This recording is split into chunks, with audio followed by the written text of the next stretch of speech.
ઓમ નમો ભગવતે વાસુદેવાય. મિત્રો, સ્વાગત છે તમારો અમારી યુટ્યુબ ચેનલમાં. આજે વાત કરીએ જેઠ મહિનામાં આવતી અપરા એકાદશીની.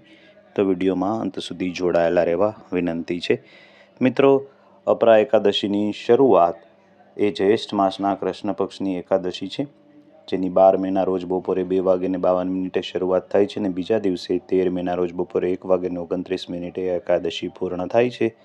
ઉદયતિથિ અનુસાર અપરા એકાદશીનો ઉપવાસ 13 મેના રોજ રાખવામાં આવશે. મિત્રો, અપરા એકાદશીને અચલા એકાદશીના નામથી પણ ઓળખવામાં આવે છે. પૌરાણિક માન્યતા એવી છે કે જ્યેષ્ઠ કૃષ્ણ પક્ષની એકાદશી એ અપરા એકાદશી છે. આ દિવસે વ્રત કરવાથી અપાર ધન દોલતની પ્રાપ્તિ થાય છે. આ વ્રતનું મહત્વ એટલું છે કે આ દિવસે વ્રત રાખનાર દુનિયાભરમાં પ્રસિદ્ધિ મેળવે છે અને બધા પાપો અને કષ્ટોમાંથી મુક્ત થાય છે. જેઠ મહિનાના કૃષ્ણ પક્ષની 11થી મનુષ્યને અપાર ધનની પ્રાપ્તિ થાય છે અને બધા પ્રકારના પાપોનો નાશ થાય છે. આ 11 અપરા નામથી પ્રસિદ્ધ છે. આ વખતે આ 11નું વ્રત એ 13 મેના રોજ છે.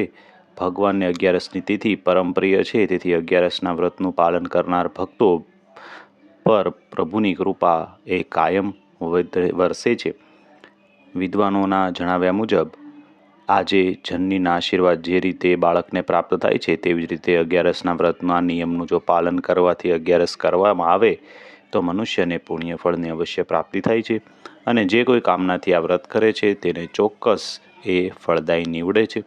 વ્રત ત્યાં સુધી પૂર્ણ નથી થતું જ્યાં સુધી એના પારણા યોગ્ય સમય પર કરવામાં ન આવે. તેથી આ વ્રતના પારણા એ આપણે 14 મેના રોજ કરવાના રહે છે. તો મિત્રો, આજના દિવસે વહેલી સવારે ઉઠી વ્રતનો સંકલ્પ લેવો. આ દિવસે લક્ષ્મીનારાયણ અને ભગવાન વિષ્ણુની એટલે કે લક્ષ્મીનારાયણ ભગવાન વિષ્ણુની પૂજા કરવામાં આવે છે. વહેલી સવારે ઉઠી વ્રતનો સંકલ્પ લઈ પીળું વસ્ત્ર પાથરી ગંગાજળથી સ્થળને પવિત્ર કરી લક્ષ્મીનારાયણની મૂર્તિ અથવા તો ફોટોગ્રાફને સ્થાપિત કરી વિધિવત તેની પૂજા કરવામાં આવે છે. પીળી વસ્તુના ફળ, પીળી વસ્તુ, ફૂલ અને પીળો ભોગ ધરાવી તેની વિધિવત પૂજા કરી અને આરતી કરવામાં આવે છે. ત્યારબાદ વિષ્ણુ સહસ્ત્રના નામના પાઠ લેવામાં આવે છે અને ત્યારબાદ અપરા એકાદશીની વ્રતકથા સાંભળવામાં આવે છે. તો આવો સૌ સાથે મળીને સાંભળીએ અપરા એકાદશીની વ્રતકથા. વ્રતકથા સાંભળતી વખતે મનમાં ભગવાન વિષ્ણુનું સ્મરણ કરતા જવું. યુધિષ્ઠિર બોલ્યા, હે ભગવાન, વૈશાખ માસના કૃષ્ણ પક્ષની એકાદશીનું નામ જણાવો અને કૃપા કરીને કહો. ત્યારે ભગવાન કહે છે, હે રાજન, વૈશાખ માસના કૃષ્ણ પક્ષની એકાદશીનું નામ અપરા છે, કારણ કે તે અપાર ધન દેનારી છે. તે પુણ્ય આપનારી અને પાપને નષ્ટ કરનારી છે. જે મનુષ્યના એકાદશીનું વ્રત કરે છે તેને આલોક અને પરલોકમાં પ્રસિદ્ધિ મળે છે. અપરા એકાદશીના વ્રતના પ્રભાવથી બ્રહ્મત્યા, ભૂતયોની, બીજાની નિંદા આદિ પાપ નષ્ટ થાય છે. આ વ્રતથી પરસ્ત્રીની સાથે ભોગ કરનારના પાપ નષ્ટ થાય છે. ખોટી સાક્ષી, અસત્ય ભાષણ, ખોટું વેદનું વાંચન, ખોટું શાસ્ત્ર બનાવવું, ખોટા જ્યોતિષ, ખોટા વેદ આદિ બધા જ પાપના નાશ એ અપરા એકાદશીના વ્રતથી નષ્ટ થાય છે. જો ક્ષત્રિય યુદ્ધ ક્ષેત્રથી ભાગી જાય તો તે નરકમાં જાય છે, પરંતુ અપરા એકાદશીના વ્રતથી તેને સ્વર્ગની પણ પ્રાપ્તિ થાય છે. જે શિષ્ય ગુરુ પાસેથી વિદ્યા ગ્રહણ કર્યા પછી તેની નિંદા કરે તે અવશ્ય નરકમાં જાય છે, પણ જો તે અપરા એકાદશીનું વ્રત કરે તો તેને પણ સ્વર્ગની પ્રાપ્તિ થાય છે.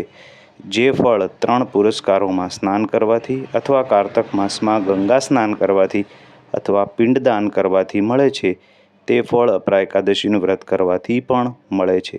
સિંહ રાશિવાલાને બૃહસ્પતિના દિવસે ગોમતીમાં સ્નાન કરવાથી, કુંભમાં શ્રી કેદારનાથજીના દર્શન કરવાથી, બદ્રિકાશ્રમમાં સત્સંગ કરવાથી જે ફળ મળે છે તે અપરા એકાદશીના વ્રતના ફળની બરાબર હોય છે. હાથી ઘોડાના દાનથી તથા યજ્ઞમાં સુવર્ણના દાનથી જે ફળ મળે છે તે ફળ અપરા એકાદશીના વ્રતના ફળની સમાન છે. હાલમાં જ વિયાયેલી ગાય, ભૂમિ અથવા સવર્ણ દાનનું જે કંઈ ફળ મળે છે તે ફળ એ વ્રત કરવાથી પણ પ્રાપ્ત થાય છે. અપરા એકાદશીનું વ્રત પાપરુંધી અંધકારના નાશ માટે સૂર્ય સમાન છે. તેથી મનુષ્ય અપરા એકાદશીનું વ્રત અવશ્ય કરવું જોઈએ, જે બધા વ્રતોમાં શ્રેષ્ઠ છે. અપરા એકાદશીનો દિવસ એ ભાવ અને ભક્તિપૂર્વક ઉજવવો જોઈએ તેવું શાસ્ત્રોમાં વિધાન છે. ભગવાન કૃષ્ણ આગળ કહે છે કે બ્રહ્મહત્યા કરનારો, ગોત્રની હત્યા કરનારો, ગર્ભસ્થ બાળકને મારનારો, પરનિંદક તથા પરસ્ત્રી લંપટ પુરુષ પણ અપરા એકાદશીનું વ્રત નિશ્ચયથી જ પાપ રહિત થઈ જાય છે. જે ખોટી સાક્ષી આપે છે, માપતોલમાં દગો કરે છે અને જાણ્યા વિના નક્ષત્રની ગણતરી કરે છે, કૂટનીતિમાં આયુર્વેદનો જાણકાર બનીને વૈદ્યનું કામ કરે છે અને બધા જ નરક કરનારા પ્રાણીઓ છે, પરંતુ અપરા એકાદશીના વ્રતના પ્રભાવથી તે તમામ પાપ રહિત થઈને મોક્ષને પામે છે. જો કોઈ ક્ષત્રિય પોતાના ક્ષાત્ર ધર્મનો પરિત્યાગ કરીને યુદ્ધથી ભાગે અથવા ક્ષત્રિય સ્વધર્મથી ભ્રષ્ટ થવાને કારણે ઘોર નરકમાં પડે છે, જે શિષ્ય વિદ્યા પ્રાપ્ત કરી ગુરુ નિંદા કરે છે તે પણ મહાપાપોથી મુક્ત થઈ નરકમાં પડે છે, પણ અપરા એકાદશીના વ્રતના પ્રભાવથી તે સદગતિને પ્રાપ્ત કરે છે. જ્યારે સૂર્ય મકર રાશિ પર સ્થિત હોય તે સમયે પ્રયાગમાં સ્નાન કરી મનુષ્યને જે ફળ પ્રાપ્ત થાય છે, કાશીમાં શિવરાત્રિનું વ્રત કરવાથી જે ફળ પ્રાપ્ત થાય છે કે પિંડદાન કરવાથી પિતૃને તૃપ્ત કરવાથી જે પુણ્ય ફળ પ્રાપ્ત થાય છે, તે ફળ એ અપરા એકાદશીનું વ્રત કરનારથી પણ પ્રાપ્ત થાય છે. મિત્રો, કૃષ્ણલોકમાં પ્રતિષ્ઠિત આ વ્રત એ તેના વાંચન અને શ્રવણથી પણ સહસ્ત્ર ગૌદાનનું ફળ મળે છે. એવી આ અપરા એકાદશીની કથા આપને મેં સંભળાવી છે. આપને આ કથા કેવી લાગી એ જરૂરથી કોમેન્ટમાં લખીને કહેજો. આપ સૌને અપરા એકાદશીની હાર્દિક શુભકામના સાથે આ વિડીયોને આપણે અહીંયા પૂર્ણ કરીએ છીએ. મને સાંભળવા માટે આપ સૌનો ખૂબ ખૂબ આભાર. વિડીયો ગમ્યો હોય તો તમારા મિત્ર સગા સંબંધીના વિડીયો અવશ્ય મોકલજો. ફરી મળીશું કોઈ નવા આવા જ વિડીયો સાથે. ત્યાં સુધી મને રજા આપશો. આપ સૌને અમારી ચેનલના જય શ્રી કૃષ્ણ. ઓમ નમો ભગવતે વાસુદેવાય.